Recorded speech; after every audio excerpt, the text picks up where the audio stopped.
What is up, guys? Today we will be looking at debuffs. Debuffs have one major task. They cancel out the enemy's buffs. If you want a better understanding of buffs, you should check out the latest episode. Debuffs come with one major rule. They can at a maximum affect 50% of the enemy's buffs, which means that if you were to have a 50% attack debuff and your enemy brings a 50% buff, he would end up with 25%, which means that your 50% attack debuff would only effectively cancel out 25% of his buffs. If your enemy comes with an initial attack buff of 100, he would end up with 50% buff, which means that the full 50% debuff is working. And finally, if your enemy comes with an initial attack buff of 150, he would end up with 100%. So once again, your whole 50% debuff is working. There are several ways to increase your debuffs, with the first one being your sub-city generals.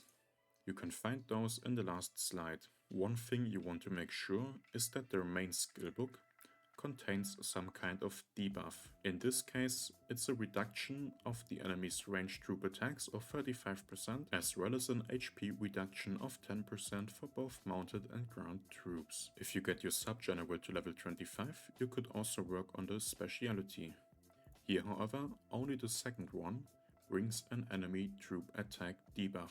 Another important factor is gear. Your generals can hold up to 6 pieces of gear each. The Archimedes gear brings debuffs, both as their basic attribute as well as certain set attributes. You can put the armor on both your attacking general as well as your sub-city generals. Do note, however, that the sub-generals will only bring the debuffs and not the buffs from the armor. One of the main places to find debuffs is also the academy. As you can see in the advanced military, blinding will reduce the enemy's ranged troop attack by currently 41%. But there's also many other attributes that you can find, such as weakening, which at the current level would reduce the enemy's ground troop attack by 35%. Looking at your monarch gear, you can also find certain rings that bring different attributes which have debuffs. In my case, I have equipped the level 7 Wind Lion ring, which currently holds a 18% enemy ranged troop defense.